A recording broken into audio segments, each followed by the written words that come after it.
7 దశాబ్దాల తన సినీ జీవితంలో దాదాపు 350కి పైగా సినిమాల్లో నటించి తెలుగు, తమిళ, కన్నడ ప్రేక్షకుల్ని మెప్పించినటువంటి షావుకారు జానకి ఈరోజు తన 94వ ఏట తమిళనాడులోని కావేరీ ఆసుపత్రిలో తుది శ్వాస విడిచారు. గత కొంతకాలంగా శ్వాసకోశ సమస్యలతో అలాగే వృద్ధాప్య సమస్యలతో ఇబ్బంది పడుతున్న ఆవిడ చెన్నైలోని ప్రైవేట్ హాస్పిటల్ అయిన కావేరీ హాస్పిటల్లో జాయిన్ అయ్యారు. ఈరోజు ఆవిడ కన్ను మూశారు. షావుకారు జానకి 1931 డిసెంబర్ 12వ తేదీన ఆంధ్రప్రదేశ్లోని రాజమహేంద్రవరంలో జన్మించారు. షావుకారు జానకి కుటుంబం అంతా కూడా కన్నడ మధ్వ బ్రాహ్మణ వర్గానికి చెందిన వాళ్ళు. ఆమె తండ్రి వెంకోజీరావు ఇంగ్లాండ్లో కెమికల్ ఇంజనీరింగ్ చేసి వచ్చారు. ఇక్కడ పేపర్ పరిశ్రమలో నిపుణులుగా పనిచేశారు. తల్లి శచీదేవి గౌహతిలో ఆవిడ మెట్రికులేషన్ పూర్తి చేశారు. ఆ దంపతులకు 15వ ఏట జానకి పుట్టారు. ఆవిడ అసలు పేరు టేకుమల్ల జానకి. అయితే షావుకారు సినిమా సంచలనంగా మారడంతో ఆ షావుకారు పేరు ఆ ఇంటి పేరుగా మారి అందరూ షావుకారు జానకి అని పిలవడం మొదలుపెట్టారు.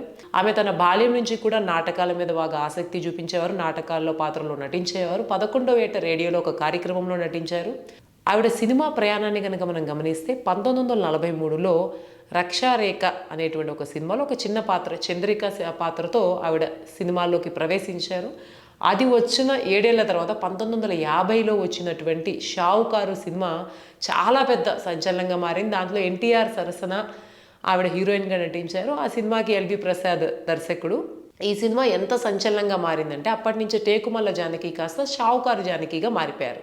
ఆవిడ నటించినటువంటి కొన్ని ప్రముఖ సినిమాలు మనం గమనిస్తే అవి వద్దంటే డబ్బు, కన్యాశుల్కం, పిచ్చి పుల్లయ్య, రేచుక్క పగటి చుక్క, రోజులు మారాయి, సొంత ఊరు, జయం మనదే, గీతాంజలి, డాక్టర్ చక్రవర్తి. మొత్తం సినీ పరిశ్రమలో దాదాపు 4 ముఖ్యమంత్రులతో నటించినటువంటి నటి ఎవరైనా ఉన్నారు అంటే అది షావుకారు జానకి అనే చెప్పుకోవచ్చు. ఎన్టీఆర్తో ఆవిడ నటించారు. ఎన్టీఆర్ ఆంధ్రప్రదేశ్కి ముఖ్యమంత్రి అయ్యారు, అందరికి తెలిసిన విషయమే. అలాగే ఎంజీఆర్తో నటించారు. ఎంజీఆర్ తమిళనాడు సీఎంగా చేశారు. ఇకపోతే కరుణానిధితో ఆవిడ స్క్రీన్ మీద నటించలేదు, కానీ ఆయన రచించినటువంటి కూల కొజుందు అనేటువంటి ఒక స్క్రీన్ ప్లే ఏదైతే ఉందో, ఒక సినిమా ఏదైతే ఉందో దాంట్లో ఆవిడ నటించారు. కాబట్టి కరుణానిధి సినిమాలో కూడా ఆవిడ నటించారని చెప్పుకోవచ్చు. ఇకపోతే జయలలితతో కూడా కొన్ని పాత్రలు ఆవిడ స్క్రీన్ షేర్ చేసుకున్నారు. మొత్తం మీద తమిళనాడు నుంచి 3 ముఖ్యమంత్రులు, ఇంకో పక్కన ఆంధ్ర నుంచి 1 ముఖ్యమంత్రితో ఆవిడ సినిమాల్లో నటించారు. కేవలం తెలుగు సినిమాలకి ఆవిడ పరిమితం కాలేదు, కన్నడ సినిమాల్లో కూడా నటించారు. కన్నడ వాళ్ళు కూడా ఆవిడ్ని దాదాపుగా తమ సొంత ఆడబిడ్డలని ఆదరించారు. తెలుగు, తమిళ, కన్నడ 350కి పైగా సినిమాల్లో ఉంటే 3 హిందీ సినిమాల్లోనూ, ఒక మలయాళం సినిమాల్లో కూడా నటించారు. ఆవిడకి ఎప్పుడైతే హీరోయిన్గా అవకాశాలు తగ్గిపోయాయో తర్వాత సోదరి, బామ్మ, తల్లి ఇటువంటి క్యారెక్టర్ ఆర్టిస్టులు ఏవైతే ఉంటాయో వాటన్నిటిలో కూడా ఆవిడ నటించారు.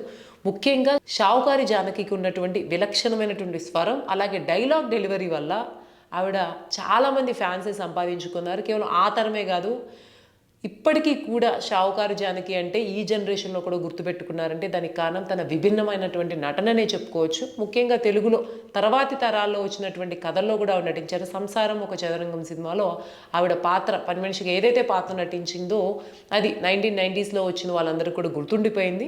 దాని తర్వాత ఈ మధ్య వచ్చినటువంటి బాబు బంగారం సినిమాలో ఆవిడ నటించారు. తర్వాత అన్ని మంచి సిగ్నాలే సినిమాలో కూడా నటించారు. ఆ సినిమానే ఆవిడ నటించినటువంటి ఆఖరి చిత్రం.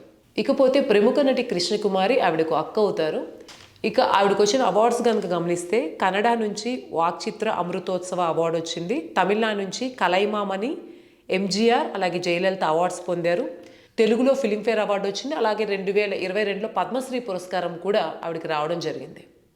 మొత్తం మీద తెలుగులో ఉన్నటువంటి సినిమాకు ఉన్నటువంటి ఒక స్వర్ణ యుగానికి ప్రత్యక్ష సాక్షిగా ఉండి అందులో భాగంగా ఉన్నటువంటి షావుకారు జానకి శకం ఈరోజుతో ముగిసిపోయింది. అయినప్పటికీ ఆవిడ నటనతో అలాగే ఆమె స్వరం, ఆమె నటించినటువంటి పాత్రల ద్వారా ఎప్పటికీ సినీ ప్రేక్షకుల హృదయాల్లో ఆవిడ నిలిచే ఉంటారు.